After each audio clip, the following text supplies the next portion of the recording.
Voilà, Kafouti Télévision, la chaîne de la vérité, Kafouti Télévision, la chaîne des Congolais, Kafouti Télévision, la chaîne qui vient toujours établir la vérité là où il y a, là où il y a les mensonges. Notre devise, c'est de dire la vérité aux Congolais, de dire la vérité à tous les abonnés de Kafouti Télévision.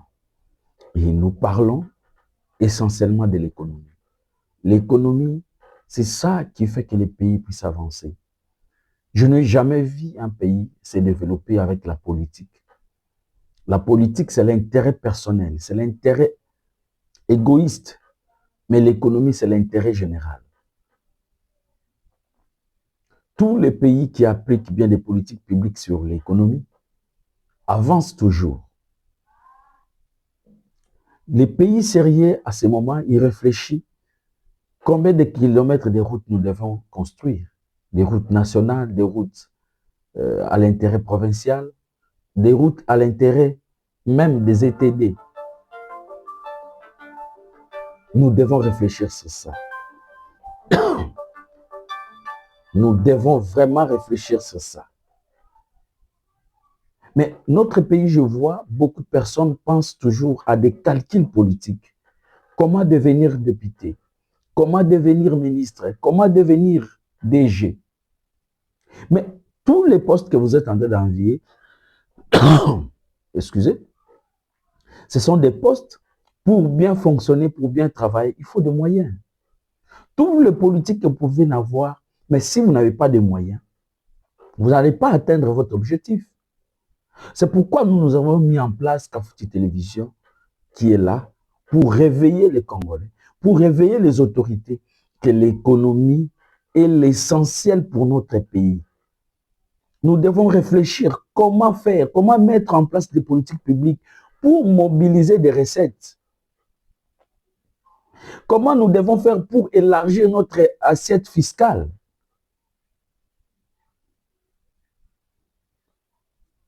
Nous ne pouvons pas être là de se contenter que des miettes que nous sommes en train de prélever. Parce que je vous dis qu'en RDC, en réalité, c'est que l'État recouvre, ce sont des miettes. C'est que l'État perçoive comme recette publique, ce sont des miettes en réalité.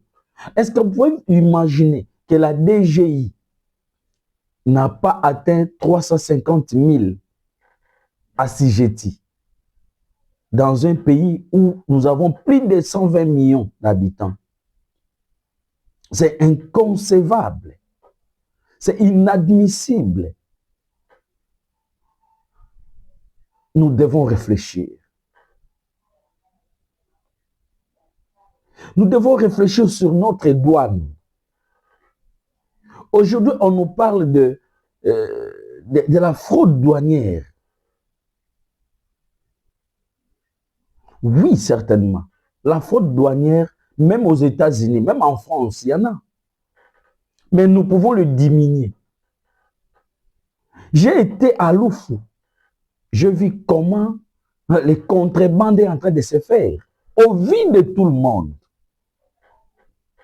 On ne le fait pas en cachette. On ne le fait pas en cachette. Comment réfléchir pour assainir nos frontières? Moi, je suis là pour vous amener à réfléchir.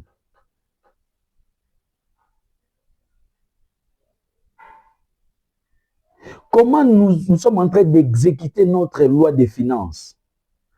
Est-ce que nous respectons la procédure? Si nous ne respectons pas la procédure, pourquoi nous ne respectons pas?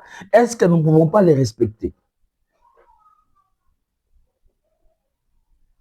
À un moment, nous sommes en train de sortir comme si en RDC, il n'y a pas de gens qui réfléchissent. À un moment, nous sommes en train de sortir comme si nous sommes incapables d'amener des réformes. Mais nous avons passé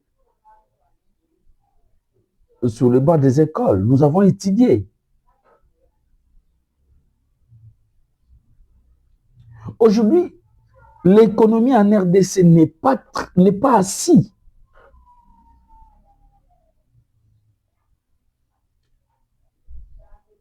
Tout ça, nous devons réfléchir.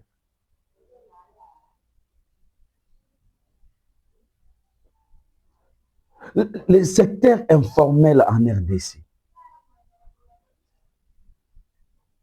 c'est le ministère de l'économie qui devrait faire pour qu'on puisse formaliser tout ce qui est vrai dans le secteur informel.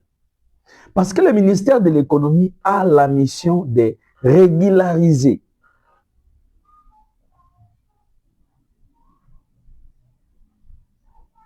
Nous devons en parler, nous devons approfondir. Qu'est-ce que réellement le ministère de l'économie est en train de faire et qu'est-ce qu'il devrait faire et ce qu'il ne le fait pas. Nous devons toujours continuer à quémander. Aujourd'hui, pour payer les fonctionnaires de l'État, il faut aller emprunter 300 millions ailleurs. Comme si notre pays n'a pas de moyens. Et tout le monde, les yeux sont braqués aux ressources naturelles. Il n'y a aucun pays du monde, je vous dis à chaque fois, qui s'est développé à cause de leurs ressources. Mais le pays se développe à cause des taxes, des impôts et taxes. Mettons une politique qui peut susciter que ceux qui travaillent, ceux qui œuvrent dans le monde informel puissent formaliser leurs entreprises et ceux qui ont leurs entreprises puissent bien payer les impôts et taxes. Et vous allez voir que la caisse de l'État sera raflouée et l'État va orienter cet argent dans le besoin de la population. Et le problème aussi, c'est le problème de l'affectation. Comment l'État affecte cet argent? Quelles sont les priorités? Parce que ça aussi, c'est quelque chose qui motive la population à payer les impôts et taxes. Mais si vous êtes là, vous pensez que l'argent des contribuables est devenu votre argent de poche, vous pouvez faire ce que vous voulez, là, ça devient un problème. Là, ça devient un problème. Je vous ai parlé l'autre fois ici de ce qu'on appelle la TVA. Vous savez combien la République est en train de perdre sur l'impôt de la TVA?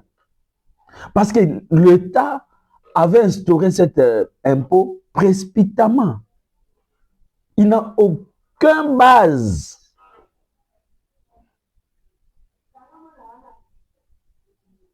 Et aujourd'hui, l'État est en train de perdre.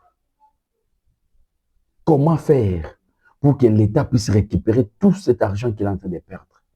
Il y a des entreprises qui sont en train de bénéficier au détriment de l'État.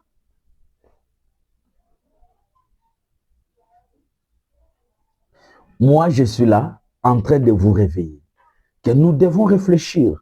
Nous devons mettre notre essentiel, notre raisonnement, notre réflexion sur l'économie. Aujourd'hui, nous avons besoin des routes. Nous avons besoin des infrastructures, des bases. Notre pays est sous-développé. J'ai été une fois dans le Kwilu, dans le Congo central. Je vis comment notre pays est appauvri. Mais pour relancer tout ça, nous devons avoir des moyens. Et si nous recourons dans les institutions internationales, on va nous demander beaucoup. Ces pays, je vous dis, ce n'est pas les Sénégalais, les Brésiliens qui viendront pour relancer l'économie. Mais c'est nous-mêmes. C'est nous-mêmes. Nous avons 3 régies qui mobilisent les recettes de l'État. Et comment ces gens-là travaillent? Dans quelles conditions que ces agents travaillent? Et souvent, les recettes leur échappent. Et deuxièmement, et aussi les agents commis pour prélever des impôts et taxes à cause de la cupidité, à cause des intérêts égoïstes. Vous savez combien l'État perd?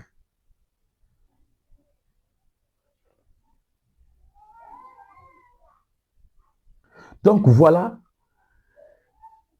notre chaîne, comme nous avons dit, c'est essentiellement économique. Nous devons réfléchir. Aujourd'hui, je vous ai donné seulement des bases. Je n'ai pas pris une notion précise pour parler avec vous.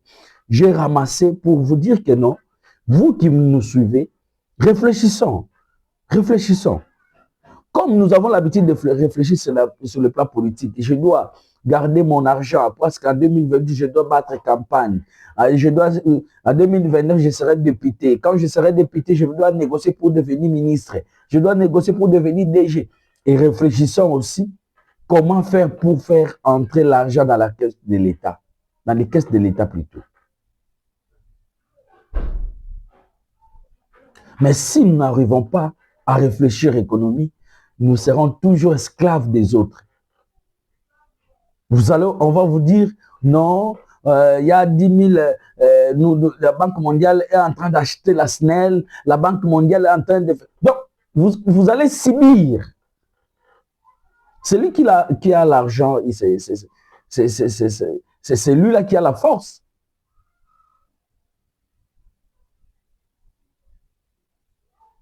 Sans argent, vous ne pouvez rien faire. Vous pouvez avoir des projets.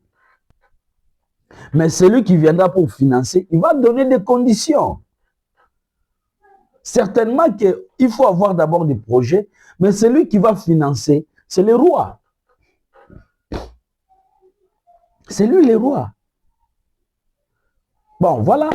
Je vais chuter en disant que nous avons vu comment il y a un député qui a déposé une motion de censure contre les ministres de l'Intérieur, Jacquemin Chabani, par rapport à l'insécurité qui gangrène la ville province de Kinshasa.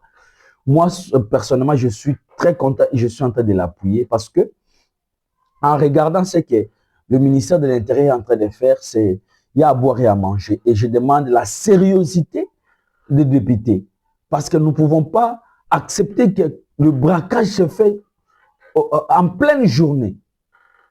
Nous ne pouvons pas accepter tout ce qui se passe. Et il n'y a aucun Congolais aujourd'hui, aucun Kinois qui respecte encore la loi.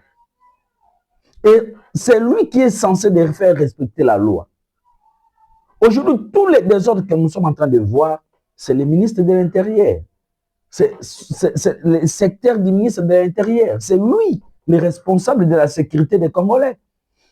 C'est lui le responsable de faire respecter la loi. Et moi, je demande que les députés soient sérieux sur ça pour qu'on puisse même les sanctionner. Qu'on puisse même les sanctionner. Et il ne faut pas seulement se limiter au ministre de l'Intérieur.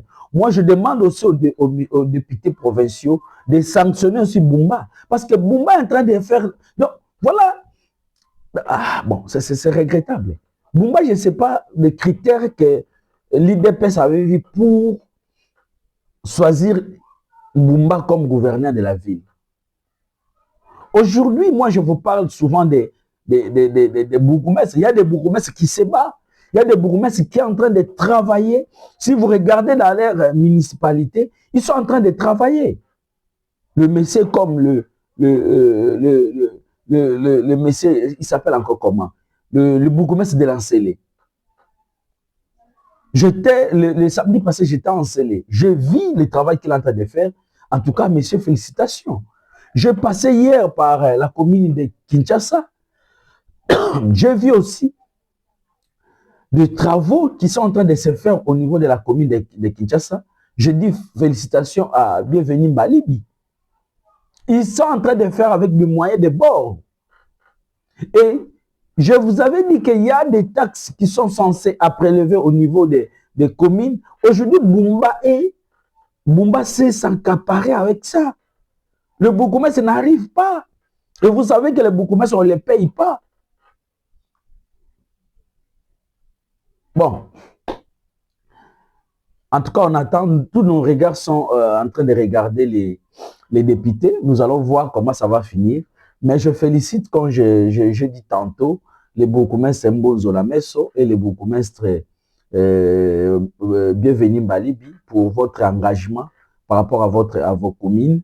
En tout cas, félicitations. Moi, je pense que si vous continuez dans cette allure, voilà les gens, peut-être demain, ils peuvent devenir des gouverneurs de la ville. Parce qu'ils connaissent la ville, ils savent c'est quoi les besoins de la ville.